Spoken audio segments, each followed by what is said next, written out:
The morning mist clung to the peaks like a shroud, and Kestrel Voss knew it was both blessing and curse. From her perch on the granite outcropping that served as their watchtower, she could barely make out the valley floor 3,000 feet below, where the infected still wandered in their endless, hungry dance. The fog would hide their smoke from any survivors passing through, but it also meant she couldn't see what might be climbing the treacherous paths toward their sanctuary.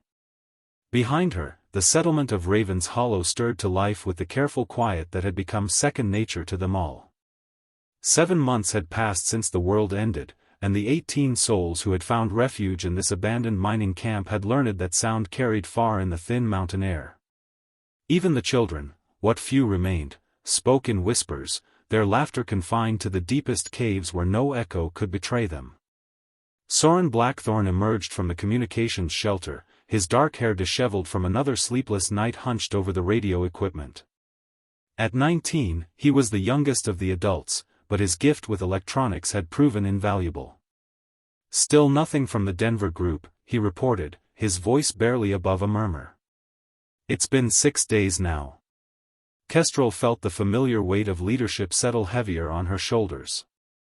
As a former park ranger, she understood these mountains better than anyone else in their group, which had naturally thrust her into the role of decision-maker.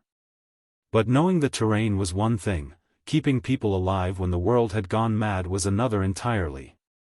"Keep trying every hour," she told him. "If they're still out there, they'll need to know about the horde we spotted moving east." The horde. 300 infected, maybe more, shambling through the valley like a tide of death. They'd been tracking it for 5 days, watching through binoculars as it consumed everything in its path. The infected moved with purpose now, as if guided by some collective intelligence that hadn't existed in the early days. It was a development that terrified even Talia Winters, their de facto doctor, who had been studying the creature's behavior with scientific fascination. "The children are asking about breakfast," came a soft voice from behind them. Indira Cove, their eldest member at 72, moved with surprising grace for someone who had spent most of her life as a librarian in Boulder. Her silver hair was braided with strips of leather, and her weathered hands carried a steaming cup of pine needle tea. Little Ember is particularly insistent. Kestrel accepted the tea gratefully, wrapping her fingers around the warm ceramic. Ember Sage, barely 8 years old, had lost her parents in the initial outbreak but possessed a resilience that both amazed and heartbroken the adults. "Tell her we're waiting for Caspian to return from his hunt. If he's successful, we'll have rabbit stew. And if he's not? Then we make do with what we have." It was a phrase that had become their unofficial motto. The mining camp supplies had been meager when they'd arrived, and while they'd managed to supplement with hunting, fishing, and foraging, winter was approaching fast. The aspen leaves had already turned gold, and frost painted the rocks each morning. As if summoned by their conversation, a figure materialized from the tree line below. Caspian Reed moved like a ghost through the forest, his Native American heritage having gifted him with tracking skills that kept them fed. He carried no rifle, the sound would echo for miles, but the bow across his back had fed them many times. Today, however, his hands were empty, and his face was grim. "We have a problem," he announced as he climbed the final stretch to their lookout. "There are people coming up the North Trail. 3 of them, and they're being followed." Kestrel's stomach dropped. Discovery was their greatest fear, second only to the infected themselves. Not all survivors were friendly, some had formed raiding parties, taking what they needed from the weak. Others simply brought bad luck and death in their wake. "How far?" 4 hours, maybe 5 if they're careful." "But Kestrel." Caspian's voice carried a note she'd never heard from him before. "Fear. One of them is just a kid. Maybe 10 years old. And the things following them, they're not infected." The implications hit her like a physical blow. If other humans were hunting a child, it meant civilization had degraded even further than they'd imagined. And if those pursuers found their sanctuary, 18 lives would be forfeit to protect 3 strangers. "Get everyone to the meeting cave," Kestrel ordered, her mind already racing through options. And tell Zephyr to start moving the supplies to the fallback positions. We need to decide if we're ghosts or guardians today. As the group dispersed to carry out her orders, Kestrel remained at her post, watching the mist slowly lift from the valley. Somewhere out there, 3 desperate people were climbing toward their hidden world, carrying with them the weight of impossible choices. The meeting cave buzzed with nervous energy as 18 voices discussed their dilemma in hushed tones. Carved deep into the mountainside by long-dead miners, the cavern stayed cool in summer and warm in winter, making it perfect for their most sensitive discussions. Battery-powered lanterns cast dancing shadows on the rough walls, where someone had scratched a calendar marking the days since the outbreak began. Talia Winters sat cross-legged on a worn blanket, her medical bag beside her as always. Her auburn hair was pulled back severely, revealing the thin scar that ran from her left temple to her jaw, a memento from her escape from the hospital where she'd worked when everything collapsed. "We can't just abandon them," she argued, her green eyes fierce with conviction.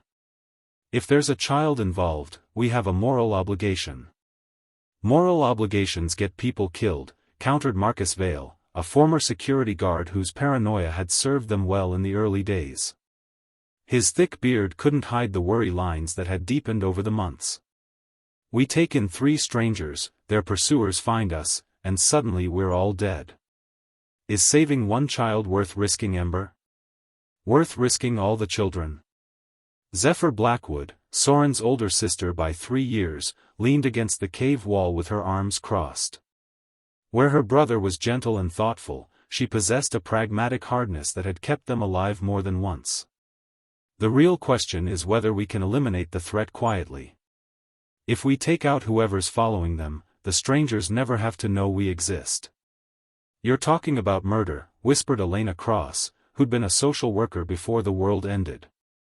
Her voice carried the weight of someone who had seen too much suffering. "We don't even know who these people are or what they've done." "We know they're hunting a child," Caspian replied grimly from his position near the cave entrance. "In my experience, that tells us everything we need to know about their character." Indira Cove sat in thoughtful silence, her weathered hands clasped in her lap. When she finally spoke, everyone listened. Age and wisdom commanded respect, even in their desperate circumstances. "I've been thinking about something Ember said yesterday," she began softly. "She asked me when the monsters would go away so she could go to school again. I told her I didn't know, but I've been wondering if we're the ones who decide what kind of world survives this horror." "What do you mean?" asked Maya Chen, a former teacher who had become Ember's unofficial tutor. Her black hair was streaked with premature gray, and dark circles shadowed her eyes. "I mean that every choice we make echoes forward," Indira explained.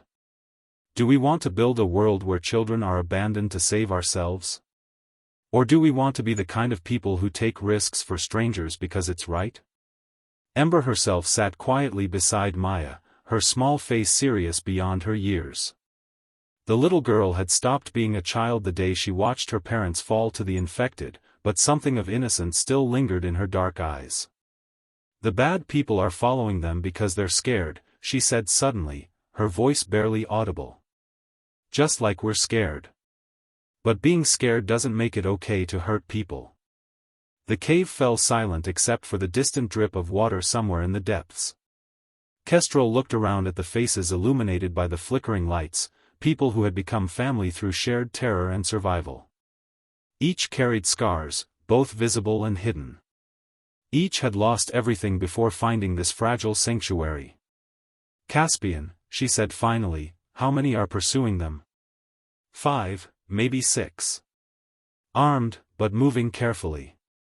They're not infected, but they're not soldiers either. Probably scavengers or worse. Could we take them quietly? The tracker's expression was grim. In theory. But it would require splitting our best fighters, and if even one of them escapes. Then we face the choice we've been avoiding, Kestrel finished. She stood slowly, feeling the weight of decision settling on her shoulders like a physical burden. We've survived this long by being ghosts. By staying hidden and avoiding contact with the outside world. But maybe Indira is right. Maybe we need to decide what kind of ghosts we want to be. Soren cleared his throat nervously. There's another consideration. The strangers might have information about what's happening in other settlements. About the infected's behavior patterns. Knowledge could be more valuable than supplies right now. Or they could bring disease, Marcus countered. They could be infected themselves and not showing symptoms yet. We've all heard the stories about people who seemed healthy for weeks before turning. Talia shook her head. The incubation period is 3 days maximum. If they've been traveling longer than that, they're clean. That we know of, Marcus muttered, but his objection lacked conviction. Kestrel walked to the cave entrance and peered out at the afternoon sky. Clouds were building over the western peaks, promising an early snow. Winter would trap them all here for months, strangers and pursuers alike if they didn't act soon. The decision couldn't wait for perfect information or unanimous agreement. We vote, she announced, turning back to face the group. All in favor of attempting a rescue? Hands rose slowly around the cave. Talia, Indira, Elena, Maya, Ember, Caspian, and 3 others. 11 votes for intervention. Opposed? Marcus, Zephyr, Soren, and 3 more raised their hands. 6 against, with 1 abstention from their newest member, a quiet man named David Stone who had joined them only 3 weeks ago. Then it's decided, Kestrel said, though her stomach churned with doubt. Caspian, take Zephyr and Marcus. Circle wide and get above the pursuers. The rest of us will prepare to receive the strangers. And may whatever gods are still listening forgive us if we're making a mistake. The North Trail wound treacherously through stands of pine and aspen, carved into the mountainside by miners who had cared more about reaching or veins than safety. Kestrel crouched behind a boulder formation that provided both cover and a clear view of the approach, her rifle loaded but safety engaged. Beside her, Talia checked her medical supplies for the 3rd time, nervous energy radiating from every movement. Visual contact, came Caspian's voice through the handheld radio, barely audible through the static. 3 subjects ascending, wait. Christ, Kestrel, one of them is barely walking. Through her binoculars, Kestrel could see them now, 3 figures struggling up the steep path. The child Caspian had mentioned was actually closer to 12, a boy with dark hair and clothes too big for his thin frame. Beside him walked a woman who moved with the careful gait of someone injured, one arm pressed against her ribs. The 3rd figure, a bearded man in his 40s, kept looking back down the trail with obvious fear. Pursuers, she whispered into the radio. Half a mile back. 5 of them now, armed with rifles. They're taking their time, like they know their prey can't run. The implications were clear. The strangers were exhausted, possibly injured, and being herded toward the dead end that was Raven's Hollow. Their pursuers weren't in a hurry because they knew the mountain terrain offered no escape. Can you get a clear shot at the leader? Kestrel asked.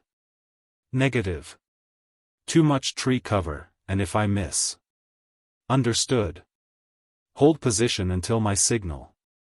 Kestrel made a decision that went against every survival instinct she developed. Standing slowly, she emerged from cover with her hands visible but ready to move to her weapon. The sound of her boots on loose gravel caused all 3 strangers to freeze. The bearded man stepped protectively in front of the boy, raising a pistol with shaking hands. Stay back, he called out, his voice hoarse with exhaustion. We don't want any trouble. Neither do we, Kestrel replied, keeping her voice calm and low. But you've got 5 people with rifles about 30 minutes behind you, and this trail ends in a cliff face. I'd say you're in trouble whether you want it or not. The woman straightened despite obvious pain, revealing a face that might have been beautiful before fatigue and fear carved lines around her eyes. You're from the settlement, she said. It wasn't a question. We heard rumors that someone was living up here. Rumors travel, Kestrel acknowledged. The question is whether you're running from those people behind you or leading them to us. "We're running," the boy said suddenly, his young voice cracking with emotion. "They killed Sarah and took our supplies. They said they needed us alive for trading, but we heard them talking about what they really wanted." The implications made Kestrel's stomach turn. In the months since civilization collapsed, some humans had proven more monstrous than the infected.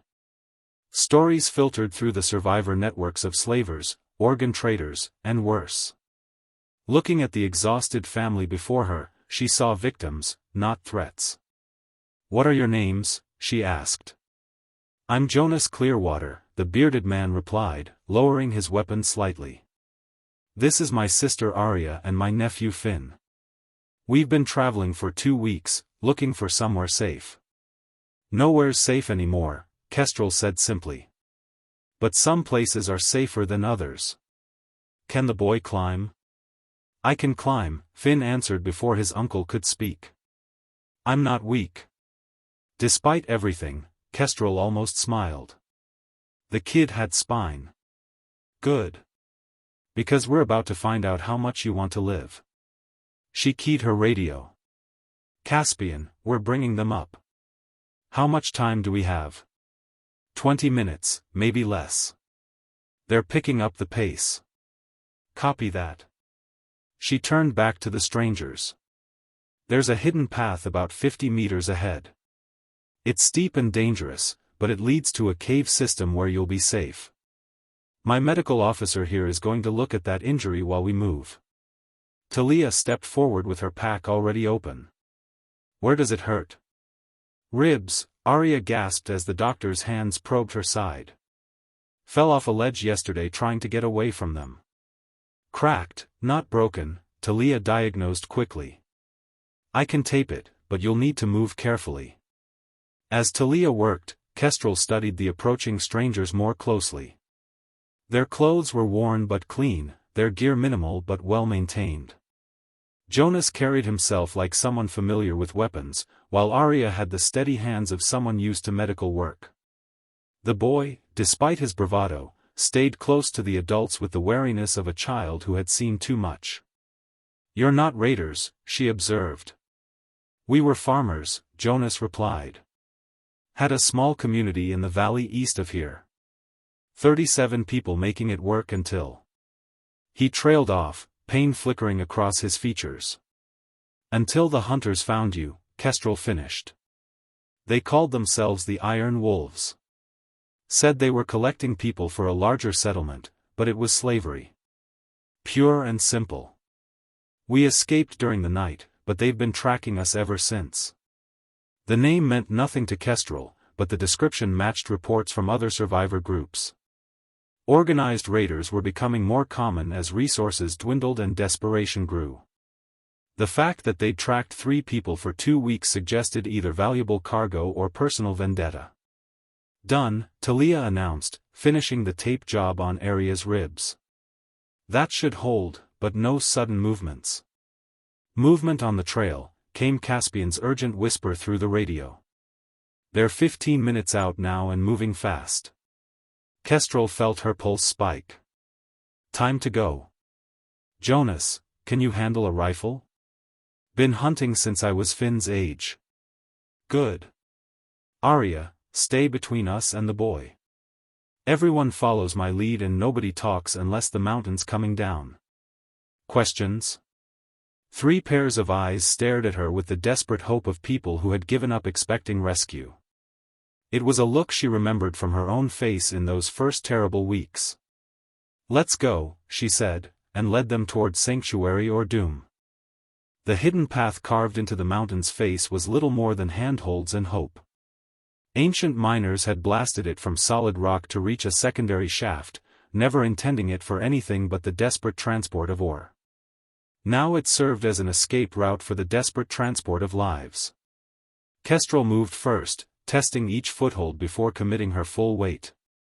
Behind her, Finn proved his earlier boast by navigating the treacherous route with surprising agility. His uncle Jonas followed, one hand always within reach of the boy. Arya brought up the rear with Talia, both women moving carefully to avoid aggravating the injured ribs. "Don't look down," Kestrel whispered back to them as they traversed a particularly narrow section. 300 feet below, pine trees looked like matchsticks against the rocky valley floor. And whatever you do, don't think about what happens if the rock gives way. Thanks for that reassuring thought, Arya muttered through gritted teeth, but there was dark humor in her voice that Kestrel appreciated. Survivors who could joke in the face of death were the ones who usually made it. The radio crackled softly against Kestrel's chest. "They've reached your original position," came Caspian's voice. "Spread out in a search pattern. Professional movement, military training maybe." That was new information and troubling. Random raiders wouldn't have discipline or tactical knowledge. But former soldiers turned bandit were another matter entirely. Kestrel filed the observation away as they reached a natural shelf in the rock where the path widened slightly. "Rest here for 30 seconds, she ordered quietly. "Catch your breath, but keep it quiet." Finn crouched beside her, his young face flushed with exertion but alert. "Are you really going to fight them?" "If we have to," Kestrel replied honestly. "But fighting is always the last option. Smart people find ways to avoid fighting when they can." "My dad said that too," the boy whispered. "Before they killed him." The simple statement hit harder than any scream would have. Kestrel looked into Finn's eyes and saw the premature wisdom that came from watching parents die. It was an expression she recognized from Ember's face, from her own reflection in those early days. "I'm sorry," she said, and meant it. "Are you a soldier?" "Park ranger. But I suppose that's close enough now." Jonas leaned closer, his voice barely audible. "The Iron Wolves, they're not just raiders. Their leader is a former army captain named Vincent Cross. He's building something he calls the New Republic, collecting settlements under his control." Kestrel felt ice form in her stomach. Organized, military-led raiders were exponentially more dangerous than desperate scavengers. If this Vincent Cross had been tracking 3 escapees for 2 weeks, it suggested obsession with control and the resources to maintain long pursuits. "How many does he command?" she asked. "Last we knew, maybe 200 spread across multiple camps. They take healthy adults as forced labor, children 4. Jonas couldn't finish the sentence, but he didn't need to. The radio whispered again. They found the hidden path entrance. Moving to intercept. Time had run out for stealth. Kestrel made quick calculations based on distance, terrain, and the climbing ability of their charges. "Change of plans," she announced. "We're not going to make it to the cave before they reach us." "So what do we do?" Arya asked, pain making her voice tight. "We disappear."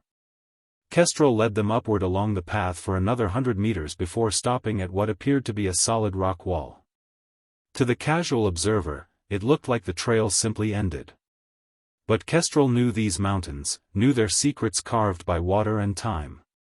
"There," she said, pointing to a shadow that wasn't quite shadow enough. "It's a squeeze, but it opens up inside." The cave entrance was barely wide enough for a person to slip through sideways, hidden behind a geological fold that rendered it invisible from below. One by one, they squeezed through the gap into a cavern that opened like a cathedral beyond. Battery-powered lights revealed a space carved by ancient underground water, complete with natural formations that created perfect hiding spots. But more importantly, it connected to the main cave system that honeycombed the mountain. "Emergency shelter," Kestrel explained as she led them deeper into the mountain.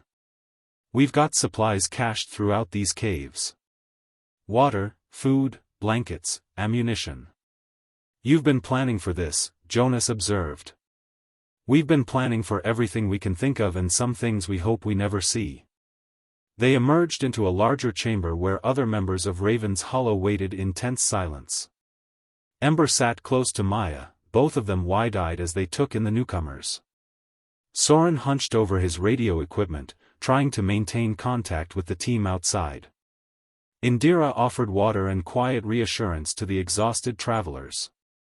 "Status report," Kestrel whispered to Soren. Caspian's team is in position above the trail. The hunters are questioning why their tracks disappeared, but they haven't found the cave entrance yet. Marcus thinks we should wait them out. And if they don't leave? Then we find out how good their military training really was. Through the radio came the sound of voices echoing off stone walls. The hunters were close enough now that their words carried into the cave system, though the acoustic properties made it impossible to determine exact location or numbers. Tracks end here. Has to be another way up. Captain won't accept excuses. Kestrel closed her eyes and felt the weight of 18 lives plus 3 strangers pressing down on her shoulders. Every decision echoed forward, as Indira had said. Every choice shaped the kind of people they would become. Finn, she whispered to the boy. I need you to be very brave and very quiet. Can you do that? The child nodded solemnly. Good. Because we're about to find out if monsters are more afraid of the dark than we are. In the depths of the mountain, 21 people held their breath while predators circled above. The cave system had become a maze of whispered communications and careful movement, each person understanding that a single misplaced footstep could mean death for everyone. Soren's radio equipment crackled with fragments of conversation from Caspian's team, positioned somewhere in the rocks above the trail. 2 more coming up from the valley. Came Marcus's voice, barely audible through the static. At least 7 now. Kestrel felt her jaw clench. 7 armed raiders with military training against their small group of farmers, teachers, and survivors. The mathematics of survival were rarely favorable, but these odds were particularly grim. Arya Clearwater sat against the cave wall with her nephew pressed close beside her, both of them listening to the echoing voices of their pursuers with obvious terror. The woman's breathing had grown more labored, and Talia kept checking her pulse with growing concern. How long can we stay down here? Jonas whispered, his question directed at Kestrel but audible to everyone in the chamber. Depends on how patient they are, she replied quietly. We've got supplies for several days, but they know we're here now. The question is whether they're willing to wait us out or try to smoke us out. As if summoned by her words, new voices echoed through the cave system from multiple directions. The raiders had split up, some remaining at the trail while others searched for alternative routes into the mountain. Their tactical discipline was becoming more apparent with each passing hour. Check those boulders again. Captain wants them alive. Burn them out if we have to. Ember had stopped trying to whisper questions, instead communicating through hand signals that Maya had taught her during their months of hiding. Her small fingers formed the shapes for scared, safe, and home with the fluidity of someone who had learned silence as a survival skill.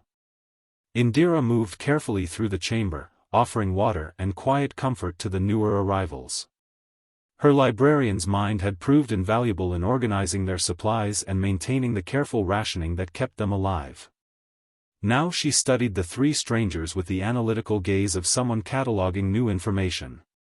You said they killed Sarah, she whispered to Arya. Was she family?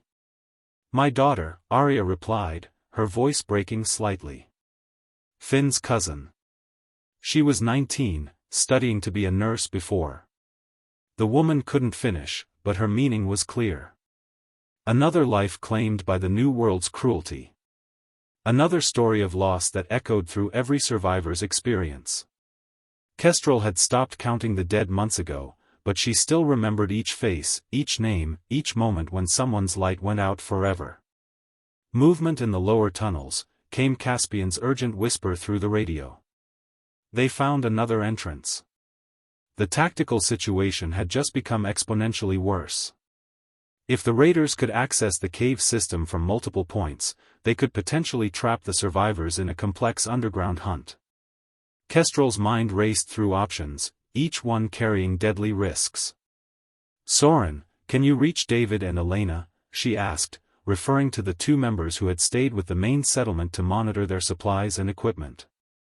Negative. Too much rock between us and the surface installations. Then we're on our own until this plays out. The radio crackled again, this time with an unfamiliar voice that made everyone in the chamber freeze. "We know you're in there," came a man's words, distorted by echo but carrying clear authority. "This is Captain Vincent Cross of the New Republic. I'm prepared to offer terms." Silence stretched through the cave like a physical presence. Everyone looked at Kestrel, waiting for her response, but she remained motionless. Engaging in conversation would confirm their presence and potentially reveal their numbers or position. "The three fugitives have committed crimes against the New Republic," Cross continued, his voice echoing from multiple points as it bounced through the cave system. "Surrender them, and the rest of you can live in peace. We have no quarrel with mountain folk who mind their own business." Jonas Clearwater's face had gone pale at the sound of his pursuer's voice. "He's lying," he whispered desperately. "The New Republic doesn't negotiate. It conquers." "I know," Kestrel replied quietly. "But he doesn't know that we know. The tactical advantage of information asymmetry." Cross assumed he was dealing with simple mountain survivors who might be intimidated into cooperation. He didn't know about their communications equipment, their cached supplies, or their careful preparation for exactly this kind of confrontation. "You have 1 hour to consider," Cross announced. "After that, we start using smoke. These mountains get very cold at night, and cave systems can become death traps quickly." The threat was both real and expertly delivered. Smoke could force them deeper into the mountain where they might become lost or trapped. But it could also provide cover for movement if they chose to act rather than wait. "Caspian," Kestrel whispered into her radio. "How many can you see?" "For at the main entrance, 3 more working their way up from the valley." "But Kestrel, there's something else. They've got equipment. Professional gear, communications, maybe explosives." The revelation changed everything. Random raiders might eventually give up and seek easier prey. But a military-style operation with proper equipment suggested commitment to their objective that wouldn't be deterred by time or difficulty. Finn Clearwater had been listening to every word with the intense focus of a child who understood that his life depended on the decisions being made around him. Suddenly, he spoke up in a whisper that somehow carried to every corner of the chamber. "They're not just here for us," he said, his young voice certain. "They're here because they know you have something they want." All eyes turned to the boy. "What do you mean?" Kestrel asked. "In our settlement, before they took it over, Captain Cross talked about mountain refuges. He said people hiding in the mountains always had the best supplies, the best security. He said they were like treasure chests waiting to be opened." The truth hit Kestrel like a physical blow.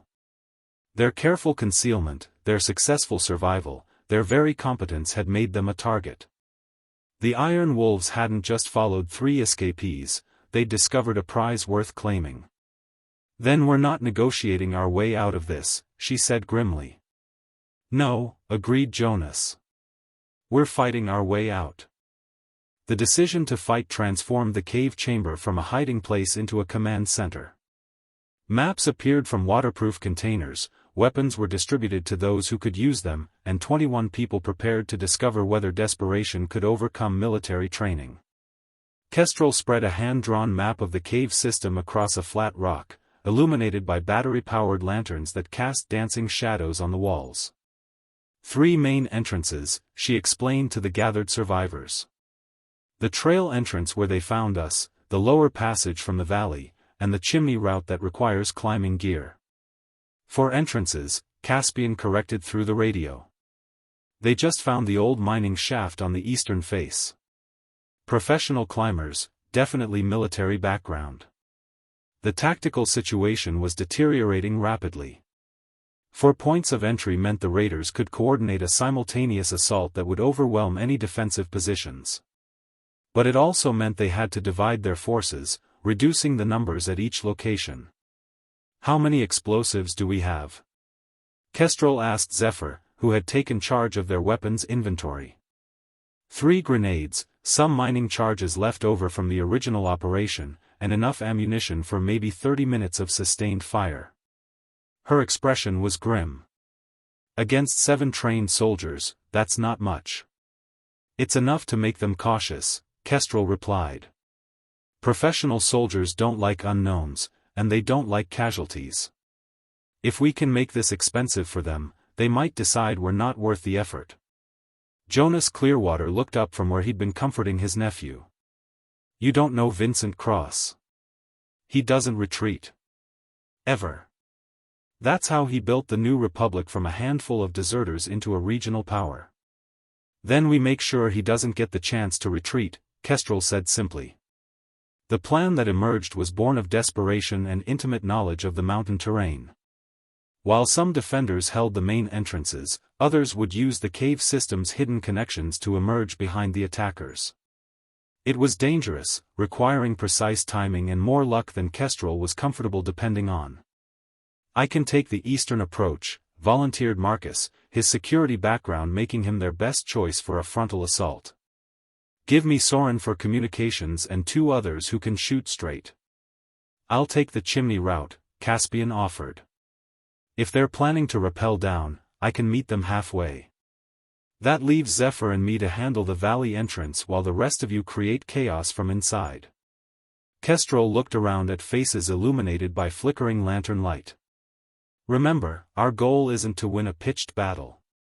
It's to make them decide this mountain isn't worth dying for. Talia finished checking Arya's bandaged ribs and turned to address the group. What about the non-combatants? The children, the injured? Deeper into the mountain, Indira replied before Kestrel could answer. There's a chamber about half a mile in that connects to 3 different escape routes. If things go badly, we can get them out through the back country. The elderly librarian had surprised everyone with her tactical thinking, but months of survival had transformed them all in unexpected ways. The woman who had once catalogued books now catalogued weapons, supplies, and escape routes with equal efficiency. Movement outside, came Caspian's urgent whisper through the radio. They're getting into position for something. Coordinated timing, professional spacing. How long do we have? Kestrel asked. Minutes, not hours. The reality of combat settled over the chamber like a physical weight. In moments, people who had spent months avoiding violence would be killing or dying in the darkness beneath the mountain. Children would learn whether the adults protecting them were strong enough to keep the monsters at bay. Ember approached Kestrel as the group prepared to separate. The 8-year-old carried herself with the serious demeanor of someone who had already seen too much of what adults could do to each other. Are you scared? She asked quietly. Kestrel knelt to meet the child's eyes. Yes, she admitted. Being scared keeps you careful. But being brave means doing what's right even when you're scared. Will you come back? The question every child asked and every adult struggled to answer honestly. Kestrel touched Ember's cheek gently. I'm going to try very hard to come back.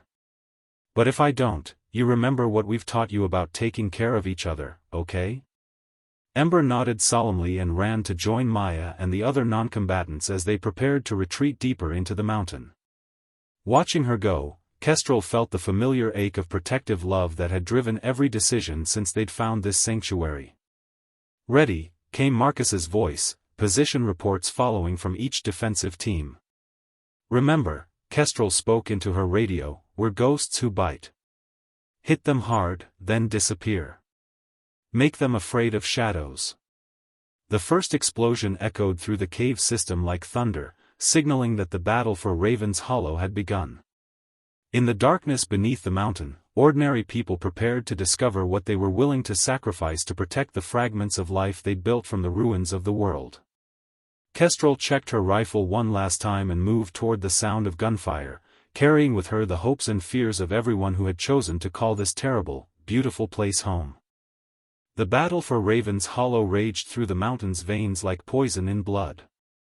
Gunfire echoed off stone walls, creating a symphony of violence that made it impossible to determine friend from foe by sound alone. In the darkness beneath the earth, survival depended on intimate knowledge of terrain and the desperate courage of people defending their home. Kestrel moved through passages carved by water and time, following routes she had memorized during their months of preparation. Behind her, Zephyr advanced with the silent efficiency of someone who had learned that hesitation meant death. Their target was the valley entrance, where 3 of Cross's soldiers were attempting to establish a foothold in their sanctuary. "Contact at the eastern shaft," came Marcus's voice through static-filled radio transmissions. "2 down, but they're using grenades. We're pulling back to secondary positions." "Chimney route is clear," Caspian reported. "Took out their climber, but more are coming up the outside. They're not giving up easy." The determination of their attackers was becoming clear. This wasn't a simple raid for supplies or slaves, it was a conquest. Vincent Cross had decided that Raven's Hollow would become part of his new republic, regardless of the cost in blood and ammunition. Emerging from a narrow fissure in the rock, Kestrel found herself behind 2 soldiers who were setting up a machine gun position near the valley entrance. Professional soldiers with military gear, just as Jonas had warned. They moved with the confidence of people who had conquered other settlements and expected this one to fall as easily. Zephyr appeared like a ghost from another passage, her rifle already aimed at the soldier on the left. She caught Kestrel's eye and held up 3 fingers, counting down to synchronized action. At 0, both weapons fired simultaneously. The soldiers dropped without a sound, but their deaths triggered immediate response from deeper in the cave system. Voices called out in military terminology, coordinates and movement orders that spoke of training and discipline that far exceeded anything the settlers could match. "This isn't working," Zephyr whispered as they dragged the bodies into concealment. "They're too organized, too well equipped. We can't fight them straight up." "Then we don't fight them straight up," Kestrel replied, an idea forming in her mind born of desperation and intimate knowledge of the mountain's dangers. "We let the mountain fight them for us." The mining charges Zephyr had mentioned weren't just explosive devices, they were keys to reshaping the very structure of their underground fortress. Placed correctly, they could seal passages, create new ones, or bring down sections of tunnel that would trap attackers in the darkness they sought to claim. "You're talking about collapsing our own shelter," Zephyr pointed out. "Better than letting them have it." Through the radio came the sound of sustained gunfire from Marcus's position, punctuated by the distinctive whine of ricochets in confined spaces. "Taking heavy fire," he reported. "They've got military-grade weapons and armor. We can't hold much longer." "Fall back to checkpoint 3, Kestrel ordered. "All teams, convergence pattern toward the deep chambers." The retreat was a fighting withdrawal through passages that had become a 3-dimensional battlefield. Defenders used their knowledge of every twist and turn to maintain advantage over attackers who possessed superior firepower but had to navigate unfamiliar terrain. In the deep chambers where non-combatants waited with supplies and hope, the sounds of battle echoed like distant thunder. Ember sat close to Maya, both of them listening to radio transmissions that told the story of their protector's desperate fight against professional killers. "They're in the main passage," came Soren's voice, tight with fear and adrenaline. "Multiple contacts, moving in formation. Mining charges are set," Zephyr reported from somewhere in the depths. "Ready to seal the primary access routes on your command." Kestrel found herself at the convergence point where all the main passages met, a natural amphitheater carved by underground water that had become the heart of their settlement. Around her, the surviving defenders took position behind rock formations that provided cover but limited movement. Through her radio came a new voice, amplified by some kind of loudspeaker that filled the entire cave system with its authority. "This is Captain Vincent Cross. Your resistance ends now. Surrender, and I guarantee the safety of your children." The lie was delivered with such conviction that it might have been believable to someone who hadn't heard Jonas's stories of the New Republic's methods.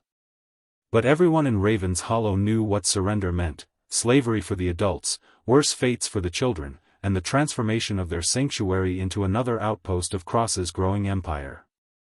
"Your answer, Captain Cross," Kestrel called out, her voice echoing through the passages, "is that we choose how our story ends." She keyed her radio for the final time. "Zephyr, bring it down." The explosions came in sequence, carefully timed to collapse specific passages while leaving others intact. Tons of rock shifted and fell, sealing entrances and creating new barriers between the defenders and their attackers. The mountain itself became their ally, reshaping their shelter into a fortress that could only be entered by those who knew its remaining secrets. But victory came with a price. As the dust settled and the echoes faded, they discovered that sections of their home had been lost forever. Supplies, equipment, and carefully maintained living spaces had been buried under tons of stone. They had saved their lives by sacrificing their sanctuary. "Damage report," Kestrel called out as she moved through the chamber, checking on her people. "Marcus is hit," came Talia's voice. "Bullet in the shoulder, but he'll live. Soren has some cuts from flying rock, and Caspian isn't responding." The cost of survival was always measured in blood and loss. As Kestrel knelt beside Marcus to assess his wounds, she wondered if they had truly won or simply delayed their inevitable defeat. From somewhere in the sealed passages came the sound of voices calling out orders, planning new approaches, refusing to accept that the mountain had chosen sides in this battle. Vincent Cross had not given up, and neither had his soldiers. The siege of Raven's Hollow had only just begun. 3 days after the mountain swallowed their attackers, an eerie quiet settled over what remained of Raven's Hollow. The cave system had been transformed by explosions and rockfall into something entirely new, a labyrinth where familiar passages ended in walls of stone and emergency routes had become their only paths to the surface. Kestrel sat beside Caspian's makeshift grave, carved into an alcove that had once been part of their communications center. They had found him beneath a pile of rubble near the chimney entrance, rifle still clutched in hands that had fed them countless times with his hunting skills. The mountain had claimed one of their own while protecting the rest. The radio's picking up transmissions again, Soren reported, his arm still bandaged from cuts sustained during the cave-in. "Cross's people are still out there, but they're pulling back down the mountain." "How many?" Kestrel asked without looking up from the grave marker they'd fashioned from a piece of carved wood. "Hard to tell. They lost at least 3 in the tunnels before we brought it down. Maybe more." It was the closest thing to victory they were likely to get. Professional soldiers didn't retreat unless the cost of continuing exceeded the value of their objective. The mountain had made Raven's Hollow too expensive for even Vincent Cross's ambitions. Behind them, the remaining members of their community worked to salvage what they could from the sections still accessible. Supplies had been lost, living spaces destroyed, and their carefully maintained infrastructure reduced to emergency functionality. But they were alive, and in the world that existed now, that counted as success. Arya Clearwater approached slowly, her ribs still bound but her breathing easier after 3 days of rest and Talia's medical attention. Beside her walked Finn, who had spent the siege helping move supplies and comforting younger children with the quiet competence of someone forced to grow up too quickly. "We owe you everything," Arya said simply. "Our lives, our freedom, our future. I don't know how to repay that kind of debt." "You don't," Kestrel replied, finally standing and brushing dust from her knees. "You help us rebuild what we lost. You share your skills and knowledge. You become part of what we're building here." "And what are we building?" asked Jonas, who had emerged from the depths carrying salvaged medical supplies. "A fortress?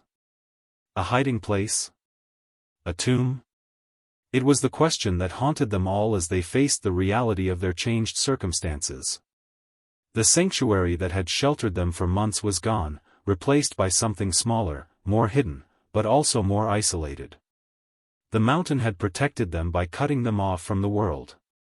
"We're building hope," Ember answered before any of the adults could speak. The 8-year-old had spent the siege caring for the other children with Maya, and her young voice carried a certainty that shamed their doubts.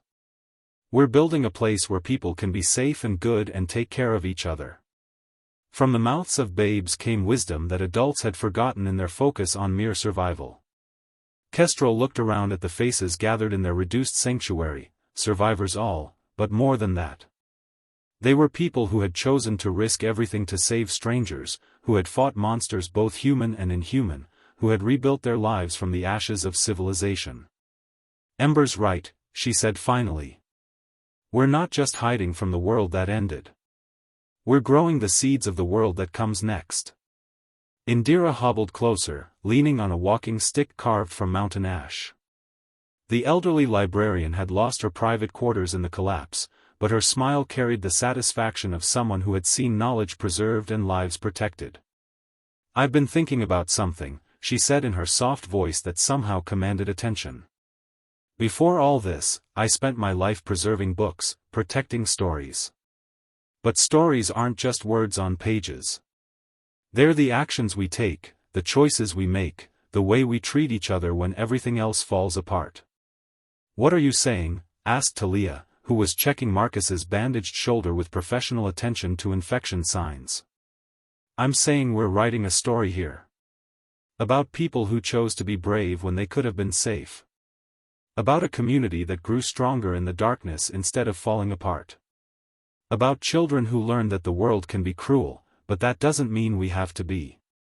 The truth of her words settled over them like mountain mist, bringing clarity to their situation. They had lost their original sanctuary but gained something more valuable, the knowledge that they could protect what mattered most. Not just their lives, but their humanity. "The radio," Soren said suddenly, adjusting his equipment as static resolved into voices. "I'm picking up something new. A transmission from the west." Through the crackling speakers came words that made everyone in the chamber freeze. "This is Dr. Sarah Chen at the Colorado Research Station. We have developed a treatment that shows promise against the infection. Repeat, we have a potential cure. Any survivors with medical or scientific background, please respond on this frequency."